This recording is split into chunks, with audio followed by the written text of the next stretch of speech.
आता आपली चटणी शिजून तयार आहे। गरमागरम चटणी, गरमागरम भाकरी।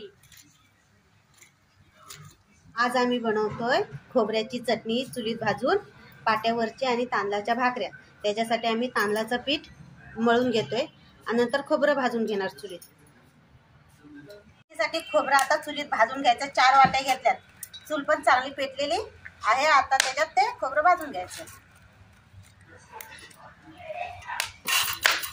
सरको सगळ्या वाट्या एकदाच वाटून घ्यायचंय पाट्यावरती। खोबरं, लसूण, कोथिंबीर, ओली मिरची, बेडगी मिरची।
चटणी वाटून झाले। आता परतून घ्यायची। कांदा, टोमॅटो, तिखट टाकून।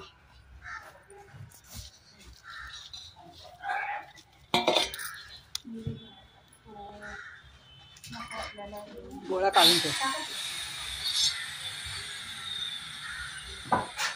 आता पाणी पाटा धुवून घ्यायचं, पाणी काढून घ्यायचं चटणीत टाकायला।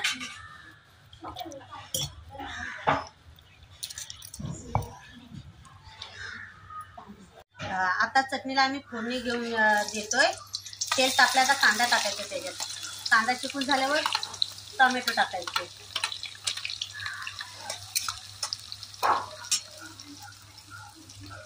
कांदा टोमॅटो आता शेकून झालाय। त्याच्यामध्ये बेडगीचं तिखट थोडंसं आणि तिखटवाला तिखट टाकून घ्यायचं।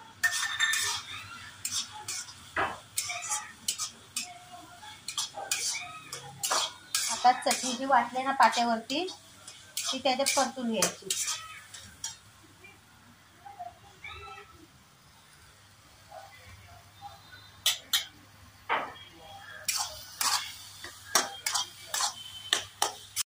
पाटा धुवून जो पाणी काढलेलं आहे तो पण त्याच्यात टाकून घ्यायचं।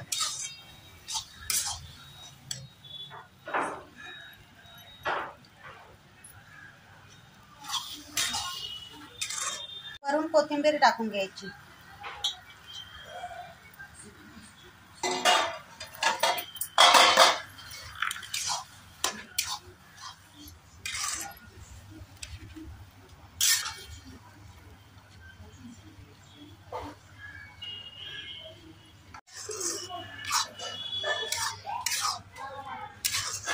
झाली काय का? हो झाली। आता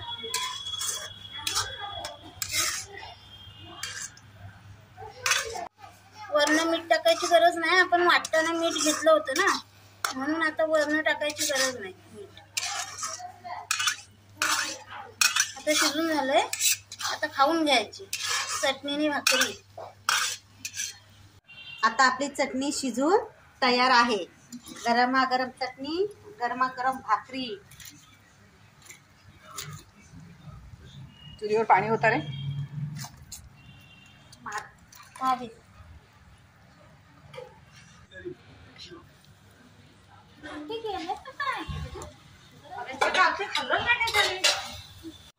खाऊन घ्या।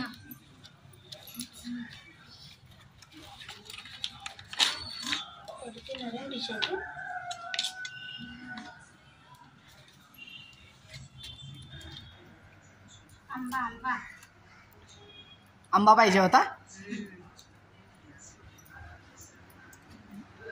चांगली झाली आई? एकदम भारी. आरती चांगली झाली काय?